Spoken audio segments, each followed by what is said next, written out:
마가복음 9장 9절로 13절 말씀입니다.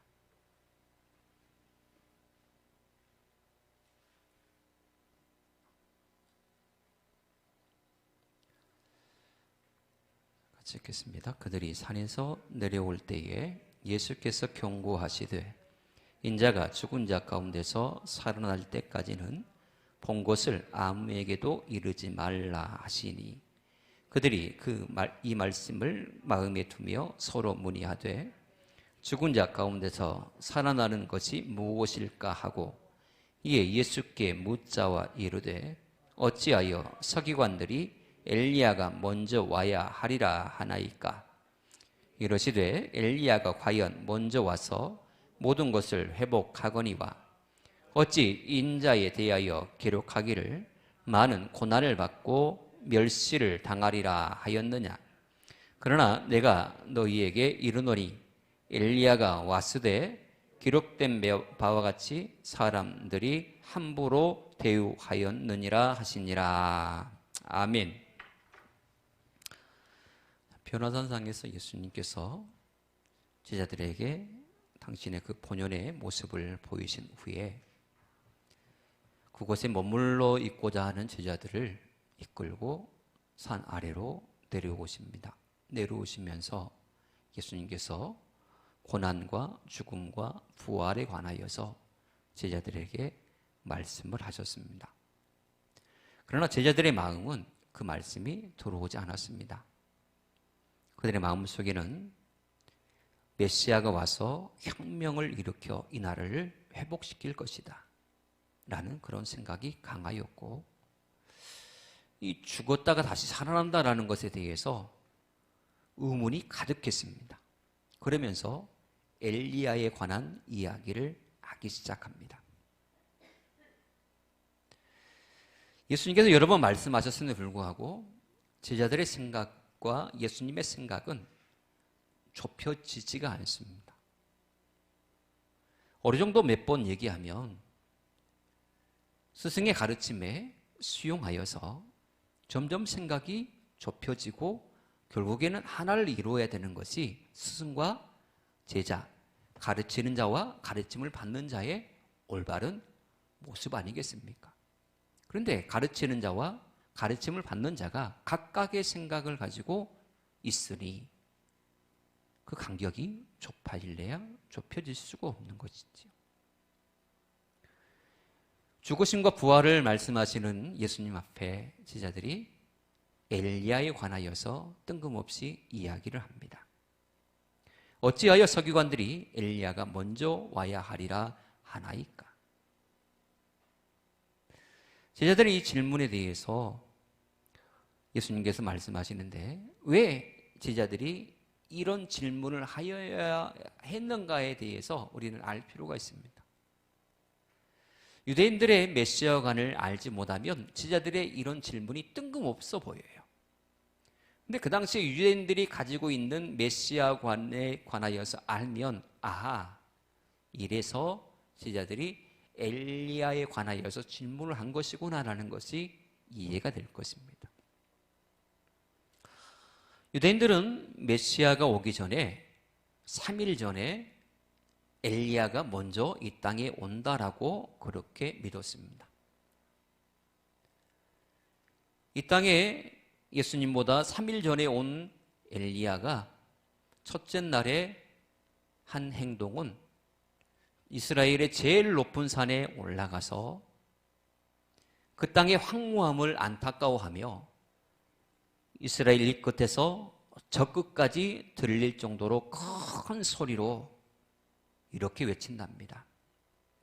평화가 세상에 왔다라고 큰 소리로 외친대요. 그리고 둘째 날에는 동일한 방법으로 선이 이 땅에 왔다라고 선이 왔음을 선포하고 셋째 날에는 구원이 이 땅에 왔다라고 그렇게 선포한답니다. 평화가 이 땅에 왔다. 선이 이 땅에 왔다. 구원이 이 땅에 왔다라고 셋째 날, 첫째, 둘째, 셋째 날에 그렇게 높은 산에서 이 끝에서 저 끝까지 들릴 정도의 큰 소리로 온 백성들이 그렇게 외친답니다. 그러고 나서 이 엘리야가 하는 구체적인 행동의 모습이 있어요. 그것은 이스라엘의 잘못된 부분들을 하나하나 회복한답니다. 가정에 불화가 있다면 그 가정의 불화를 회복한답니다.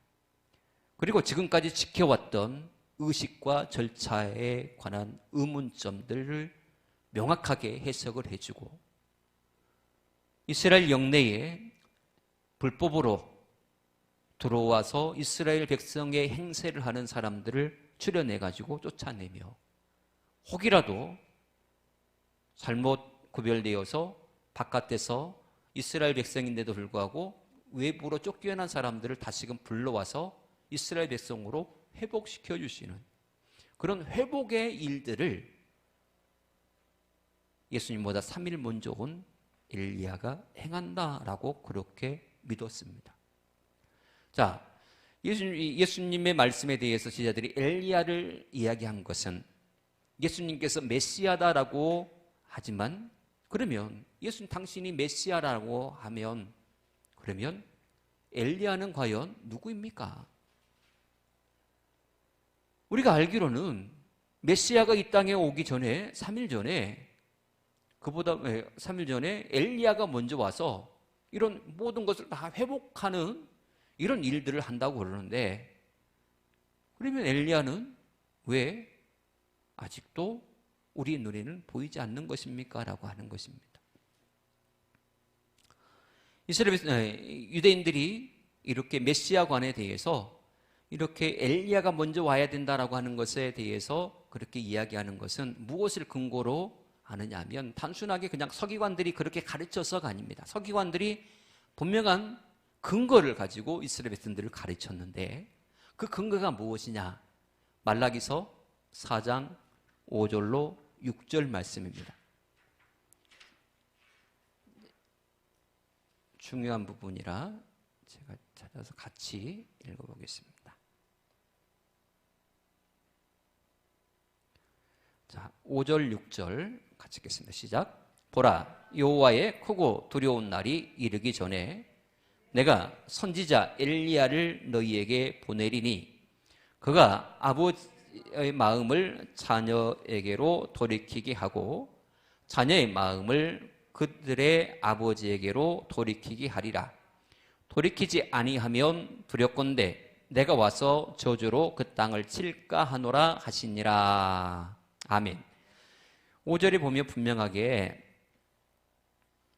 여호와의 크고 두려운 날이 이르기 전에 내가 선지자 엘리야를 너희에게 보낸다라고 하는 이 구절을 근거로 하여서 여호와의 크고 두려운 날, 즉 메시아가 이 땅에 임하는 그때에 그보다 더 먼저 엘리야가 먼저 와서 그 하나님과의 관계에서 어긋난 부분들을 다 회복시킨다라고 하는 이런 일들을 한다라고 말라기서는 기록하고 있는데 이것을 근거로 하여서 서기관들은 메시아가 오기 전에 3일 전에 3일은 또 어디서 나왔는지 모르겠어요. 3일 전에 엘리야가 와서 이런 일들을 할 것이다 라고 그렇게 이야기한 것입니다.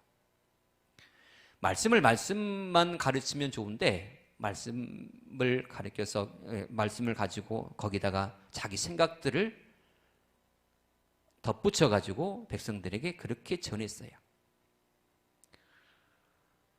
3일 전에 와서 이 산에서 평화가 왔다, 선이 왔다, 구원이 왔다 그런 것도 없어요. 성경에 기록된 것도 없는데 그것도 사람이 생각해서 덧붙여 놓은 것이고 3일이라는 그런 단어도 덧붙여 놓은 것이고 팩트는 엘리야가 먼저 와야 된다, 온다라고 하는 것이 말라기서에 기록된 성경의 말씀입니다. 이 말씀을 근거로 서기관들이 전했을 때 이게 백성들은 그대로 수용하면서 메시아를 기다렸고 메시아가 온다라고 하는 메시아의 임재의 징조를 3일 전에 온 엘리야를 보고서 알 수 있다라고 그렇게 판단을 했어요. 그런데 예수님께서 변화산상에서 직접적으로 보여주셨어요. 당신이 하나님의 아들이요 메시아임을 직접 보여주셨다고 하는 것입니다. 이제 부인할래야 부인할 수도 없어요. 단순하게 추측 그것이 아니에요. 이제 확실하게 이 예수님이 분명하게 메시아다라고 하는 그런 분명한 체험을 제자들이 했어요. 그런데 궁금사항이 있잖아요. 진짜 이분이 예수님인 것을 눈으로 보아서 체험적으로 알 수 있겠는데, 그러면 왜 서기관들이 엘리야가 먼저 와야 된다고 왜 그럴까요? 예수님, 당신이 메시아인 것을 내가 의심하지 않는데 엘리야도 오지 않았는데 왜 당신이 먼저 와야 돼요? 라고 하는 것입니다. 그때에 예수님께서 말씀하세요. 엘리야는 이미 왔다. 그리고 할 일을 다 했다. 그런데 사람들이 엘리야에게 자기가 원하는 대로 그렇게 행해버렸다라고 하는 것입니다. 누구를 두고 하시는 말씀입니까? 세례 요한을 두고 하신 말씀입니다. 제자들 또 그 주변에 많은 사람들이 그것을 부인했지만 예수님은 이 엘리야가 과연 먼저 왔다. 그게 바로 세례 요한이다라고 말씀하시는 것입니다. 자, 여기서 오늘 본문 말씀 속에서 우리가 주목해야 될 것은 엘리야로 이 땅에 온 세례 요한에 집중할 것이 아니라 그렇게도 말씀하시고 또 말씀하심에도 불구하고 여전히 이해하지 못하고 수용하지 못하는 이 답답한 제자들의 모습을 우리는 다시금 눈여겨봐야 됩니다. 왜냐하면 이 제자들의 모습 속에 우리의 모습이 그대로 담겨져 있기 때문에 그렇습니다. 성경의 모든 인물들은 우리를 그대로 투영하는 거울과도 같습니다. 단순하게 한 사람이 하나님 앞에서 범죄하였다, 그것으로 끝나버릴 것이 아니라 그 사람 안에 나를 투영할 수 있어야 됩니다. 탕자가 아버지에게 재산을 가지고 집을 나가는 것과 다시금 거지 생활을 하다가 집에 돌아오는 이 모습을 보면서 단순하게 예수님께서 하나의 이야기를 하셨다, 그것으로 끝나버릴 것이 아니라 그 탕자 속에 나를 투영하는 것입니다. 그리고 둘째 아들을 못마땅하게 여기며 받아들이지 않으려고 하는 큰아들의 모습 속에서도 우리는 나 자신을 그 안에 투영하며 나를 발견할 수 있어야 됩니다. 오늘 답답한 이 제자들의 모습 속에 우리의 모습이 그대로 있거든요. 나는 하나님의 말씀에 대해서 나는 100% 아멘하고 어떤 말씀을 하시든 나는 그대로 수용할 수 있어. 내 믿음의 밭은 옥토야. 어떤 씨를 뿌리든지 이곳에서 싹이 나고 자라지 않을 말씀의 씨앗은 없어 라고 그렇게 자신만만 아무도 할 수 없잖아요. 솔직히. 도대체 제자들은 왜 예수님의 말씀에 대해서 이해하지 못하고 수용하지 못한 것일까요? 그것은 은연중 제자들의 마음속에 고난을 거부하는 그 마음이 있었기 때문입니다. 예수님께서 고난을 당하시고 십자가에 죽으신다라고 하는 말씀을 하셨을 때에 그를 만류한 대표적인 인물 베드로뿐만 아니라 아무 말도 하지 않고 베드로의 행동에 동의했던 다른 제자들, 동일합니다. 베드로만 그럴 것이 아니라 모든 제자들이 동일하게 생각을 하고 동의했거든요. 암묵적으로 동의한 행동이거든요. 이해할 수가 없어요. 이 죽으심과 고난당하시고 죽으신다라고 할 때에 그것을 굳고 만류합니다. 왜요? 자신이 한 자리 차지할까 생각했는데 그러지 못함으로 그것도 있겠지요. 그러나 주님이 고난을 당하면 그를 따르는 모든 사람들은 똑같이 고난을 당하고 처형당하는 것이 눈에 뻔한 것 아니겠습니까? 누구를 따라가느냐에 따라서 내 앞길이 열리거나 고난이 있거나 그러는 것인데, 예수님이 고난 잡히셔서 고난 당하시고 죽으시면 우리의 인생은 그 고난의 길이 뻔하게 열려질 것 아니냐, 그런 생각이 강했던 것이죠. 주님을 따르면서도 여전히 고난받을 것에 대해서 두려움이 있었다고 하는 것입니다. 나 그거 하기 싫어. 어렵고 힘든 일, 그거 나는 진짜 싫은데 예수 믿어서 나는 복받고 싶고, 예수 믿어서 형통하고 싶고, 예수 믿어서 좋은 일만 나는 경험하고 싶은데 뭔 고난이야? 뭔 죽음이야? 이런 생각이 제자들의 마음속에 있었다고 하는 것입니다. 그러나 예수님께서는 계속적으로 말씀을 하시잖아요. 십자가를 져야 된다. 자기를 부인해야 된다. 죽어야 산다. 라는 이 말씀을 계속적으로 하시는 거예요. 주님을 따르는 일에 있어서 후회함은 없지만 그 소리가 듣기 싫어요. 왜요? 고난당하는 것이 싫기 때문입니다. 좋은 일만 있고 싶은데 고난을 당하다니요. 그래서 제자들은 자꾸자꾸 예수님의 말씀에 대해서 거부 반응을 일으킵니다. 주님의 생각과는 완전히 다른 데에 마음이 가 있으니 말씀이 들어올 리가 없지요. 마음이 다른 데 있는데 어찌 그 말씀이 들어오겠습니까? 고난을 받아들일 일말의 생각조차 없는 제자들, 그런 제자들에게 고난을 당하시고 죽으셨다가 다시 부활하실 것에 대해서 말씀하셨으니 어찌 받아들일 수 있겠느냐라고 하는 것입니다. 솔직히 그러잖아요. 우리 물질에 대해서 민감하게 반응하시는 분들이 계세요. 그런 분들이 계시는데 목사님이 앞에서 이 헌금 설교를 해요. 헌금 설교가 나쁜 설교가 아닙니다. 하나님 앞에 예물 드림이 심는 거거든요. 축복 설교예요. 좋은 설교예요. 은혜의 말씀이에요. 심는 대로 거두게 하시겠다라고 하나님께서 약속하셨기 때문에 심으라고 말씀을 하는 거거든요. 그런데 그것에 대해서 받아들일 생각이 없어요. 물질에 대해서 민감하게 반응하시는 분들은 말입니다. 예수님의 말씀이 십자가를 지고 나를 따르라, 자기를 부인하고 나를 따르라, 죽을 각오를 하고 나를 따르라라고 하는 것은 축복된 말씀입니다.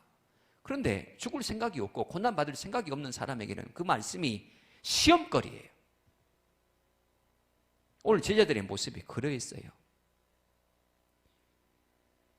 그래서 엘리야 이야기를 꺼내는 것입니다. 엘리야가 먼저 와서 모든 걸 다 회복시킨다고 했는데 왜 선생님께서 메시아라고 한다면 모든 걸 다 회복된 그 상태인데 왜 당신이 왜 죽어야 됩니까? 왜 고난을 받아야 됩니까? 엘리야가 와서 모든 걸 다 회복하잖아요. 그러면 당신은 그저 와서 회복된 그 나라에서 왕 노릇하면 되지 않습니까? 그런데 왜 당신이 고난을 당하고 죽어야 됩니까? 예수님께서 메시아라고 한다며요. 그러면 메시아는 그저 왕 아닙니까? 그런데 왜 죽어야 돼요? 라고 하는 그런 의문점, 그런 마음으로 가지고 메시아가 와야 된다는 것이 무슨 의미입니까? 라고 묻는 것입니다. 제자들의 말에 예수님은 넌지시 말씀합니다. 어찌 인자에 대하여 기록하기를 많은 고난을 받고 멸시를 당하리라 하였느냐라고 말입니다. 엘리야가 와서 모든 걸 다 회복하는데 성경에 왜 인자가 와가지고 메시아가 와가지고 많은 고난과 멸시를 당하리라 라고 그렇게 말씀했느냐라고 하는 것입니다. 이사야서 53장을 예로 들어서 하시는 말씀입니다. 사람들이 메시아 전령인 요한을, 세례 요한을 그렇게 비참하게 목베어 죽여버렸는데 메시아는 얼마만큼 큰 고난을 당하겠느냐라고 하시는 그런 반문이십니다. 이제는 너희 마음에 고난받을 것을 수용하라 라고 하는 그런 말씀인 것이지요. 나를 따르는 사람은 고난받을 각오를 하고 따라야 된다.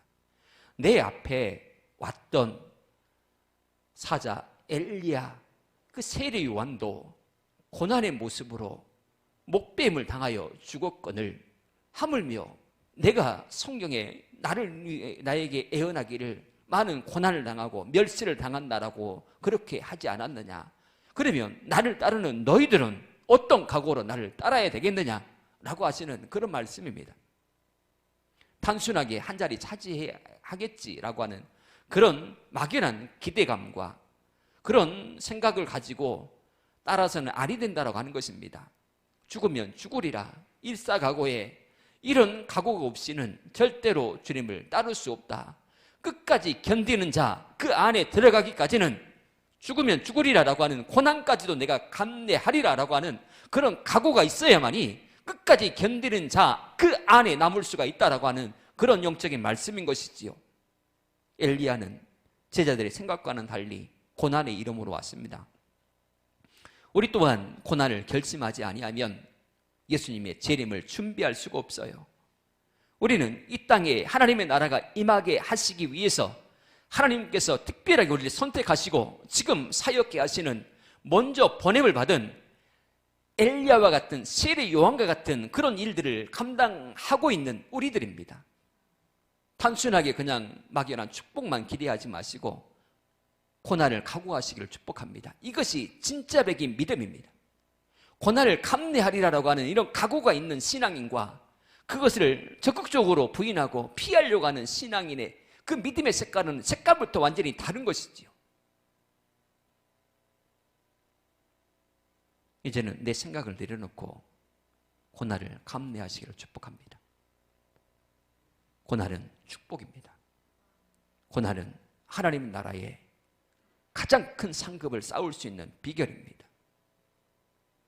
기뻐하고 즐거워하라. 하늘에서 너희의 상이 큼이라. 이게 바로 주님을 위해서 고난을 각오한 사람에게 주시는 축복의 약속입니다. 이 땅에서 잘 되는 것 물론 하나님의 축복이 은혜입니다. 그러나 짧습니다. 짧은 생에 우리가 많은 걸 누리고 하나님의 나라에서 아무것도 누리지 못한다면 그처럼 불쌍한 사람이 어디 있겠습니까? 이 땅에서 허리띠를 종이고 이 땅에서 검소하게 살면서 가진 것을 하나님을 위해서 헌신하는 그런 모습, 사람들은 미쳤다고 바보라고 표현하겠지만 하나님의 나라에서 우리의 상이 분명히 크게 될 줄 믿습니다. 이 땅에 하나님께서 우리를 하나님 나라의 선구자로서 먼저 보내셨습니다. 주의 나라를 예비하라고 먼저 보내셨습니다. 우리는 그 나라를 이 땅에 이루기까지 길을 평탄케 해야 되는 사역이 우리에게 있습니다. 세례 요한이 그 사역을 감당하다가 옥에서 목배임을 당했습니다. 수많은 믿음의 선배들이 그 사역을 감당하다가 순교의 반열에 올랐습니다. 우리는 그들의 신앙을 보면서 와 거룩하고 숭고하다라고 그렇게 생각을 하고 그들의 믿음을 내게 달라고 우리는 하나님 앞에 간구합니다. 그러나 실제적인 삶 속에서 작은 것 하나 양보하려고 하지 않고 희생하려고 하지 않아요. 어느 것보다도 하나님의 나라와 주의 몸된 교회를 생각하는 우선순위의 이 모습이 우리에게서는 찾아보기가 점차 힘들어지고 있어요. 언젠가 우리 장로님과 대화하는 가운데 하나님의 교회에, 우리 교회에 가장 먼저 교회 일을 우선시하고 교회 일들을 충성스럽게 감당하는 그 일꾼이 있다면 얼마나 좋을까라고 하는 그런 자조 섞인 대화를 한 적이 있어요. 사실 그런 인물이 우리 교회는 필요한데 그렇지 않은 것이 너무나 안타까워요. 교회에 일이 있다면 아무리 바빠도 다 내려놓고 교회로 와서 같이 일손 거들고 과거에 우리 믿음의 선배들 여러분들의 신앙이 바로 그러하셨을 거예요. 교회에서 어떤 일이 있다면 제일 먼저 발벗고 나서서 그 일들을 감당했던 분들이 여기에 있는 여러분들입니다. 그래서 끝까지 여러분들의 신앙이 마르지 아니하고 계속적으로 하나님께서 보이시는 그 은혜로 이 자리에 서 있는 줄 믿습니다. 여러분들의 신앙이 복된 것은 그와 같은 헌신과 고난을 감내하고자 하는 그런 마음이 있었고 그런 삶을 살았기 때문에 하나님께서 여러분들에게 마르지 않는 은혜를 계속적으로 공급하고 계신 줄 믿습니다.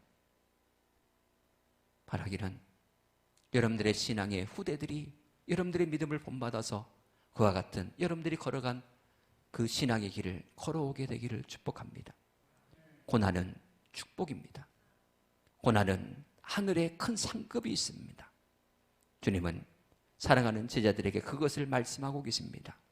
이 사랑하는 제자들이 누구입니까? 아직 산을 내려오시는 과정 가운데 제자들에게 말씀하시는 거거든요. 산 위에 누가 올라갔는데요? 베드로와 요한과 야고보입니다. 제자들 가운데 가장 믿음이 있다라고 하는 가장 성숙하게 예수님의 말씀에 한다라고 하는 그들조차도 여전히 그들의 마음속에 나 고난 싫어 라고 하는 그런 마음들이 있었다라고 하는 것입니다. 어느 누구든 자신의 믿음을 자랑할 수 없습니다. 누구나 다 고난 앞에서는 너무나 작은 자로서 무너질 수밖에 없는 우리의 연약함이 있습니다. 그러나 주님께서 우리와 함께 하십니다. 주님께서 반드시 이길 힘을 주십니다. 그 믿음으로 여러분들의 삶, 하나님께서 기뻐하시는 삶으로 채워나가시기를 축복합니다. 기도하겠습니다. 하나님 감사합니다.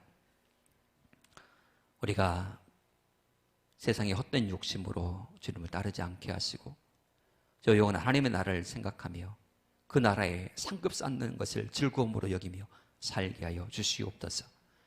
혹 고난이 온다 할지라도 우리의 힘으로는 이길 수 없다는 것을 인정하고 하나님 앞에 도움을 구함으로 말미암아 성령의 능력으로 이 고난까지 이겨내는 우리 모두가 되게 하여 주시옵소서.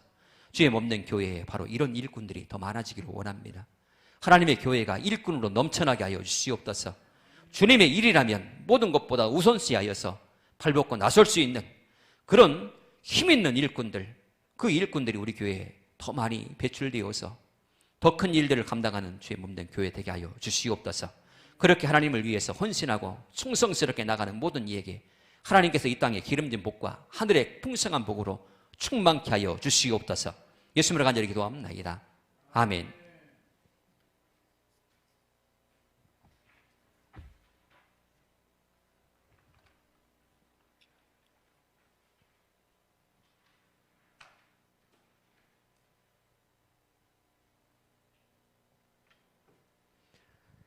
좋은 일이 있으리라. 우리 1절 부르신 후에 주도에 맞춰드리겠습니다.